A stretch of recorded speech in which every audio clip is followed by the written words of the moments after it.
Yes, ready, start.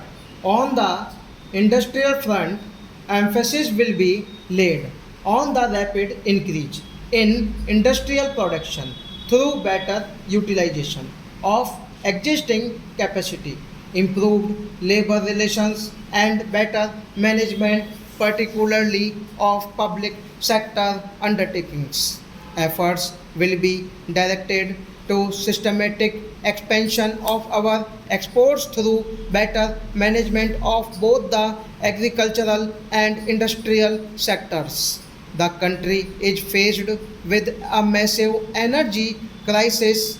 We are entering a period of rising energy costs and likely shortages in supplies. The government proposes to evolve a comprehensive national policy on energy with emphasis on fuller utilization of renewable energy sources, both traditional and non traditional.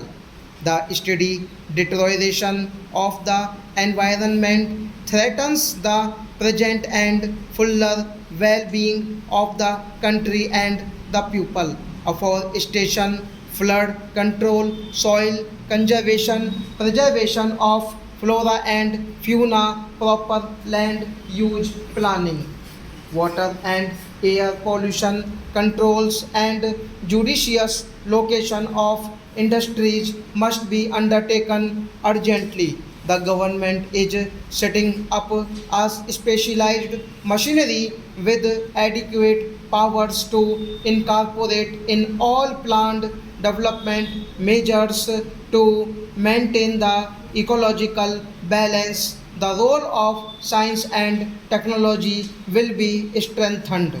Steps will be taken to ensure that research and development to get their due place in all important sectors of national endeavor. The government reiterates its commitment to the freedom of the press.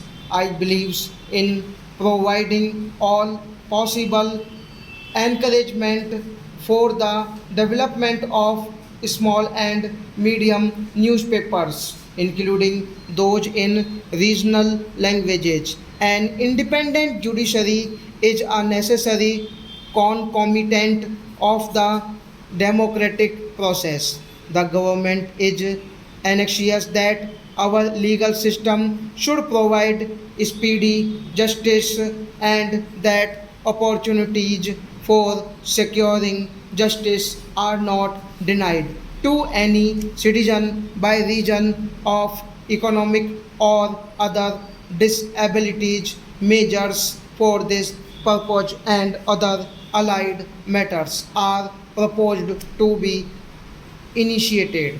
The government is committed fully to secularism and will take steps to ensure that the minorities, while preserving their distinct cultural indistincts identities, enjoy a sense of full and equal participation in all spheres of national life. Legislation for assuring the minority character of the Aligarh Muslim University will be introduced in the next session. In a polity like ours, healthy relations between the center and the states are essential for effective functioning. It will be the endeavor of the central government to maintain and foster such relations in international affairs. The government will follow the path of non alignment. India has always stood steadfast in the independence of its judgment in the making of her foreign policy. The intervention of outside forces and induction of armaments in the region as well as in our neighborhood have created a dangerous situation not only for ourselves but for the entire area. Recent developments in Afghanistan highlight the re-emergence of the Cold War. This is a matter of grave concern. The countries of the region should be allowed to devote their energies to the promotion of regional stability and cooperation with one another. The resources of the region are enormous and should be utilized for the welfare of the people there. To subject these countries to big power rivalries is totally unacceptable to us. The government intends to initiate consultations and action to foster cooperation for the well-being of the entire region. With our neighbors, the government intends to follow a policy of cooperation and friendship. With Pakistan, our relations are in the process of normalization and the government purposes to continue on the course set in motion by the Simla Agreement of 1972. We hope that the government's policy will be reciprocated in ample measures. Sino-India moves towards normalized relations, a potentially stabilizing factor were inevitably affected by the Sino-Vietnam conflict. India remains willing to discuss all issues with China, including the boundary question, in search of a peaceful solution based on equality. We hope to process also as regards bilateral exchanges. Our friendship with Vietnam remains a constant factor in our policy. We stand for a Cambodia able to seek its own destiny free of outside pressure.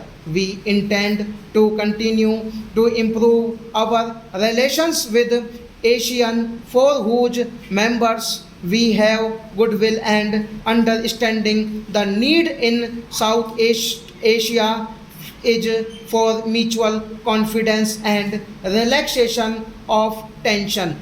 Distance has been no bar to our foregoing close and friendly relations with the countries of Latin America or the far-flung countries of the Commonwealth. Our relations with Japan and the countries of Europe are comprehensive in nature and are mutually satisfying. With our brethren in Africa, we have stood shoulder to shoulder in the struggle against colonialism and racialism. Our solidarity with the Arab cause is based on principles, and we believe that a solution to the problems of West Asia cannot be found without considering the legitimate demands of the Palestinians for their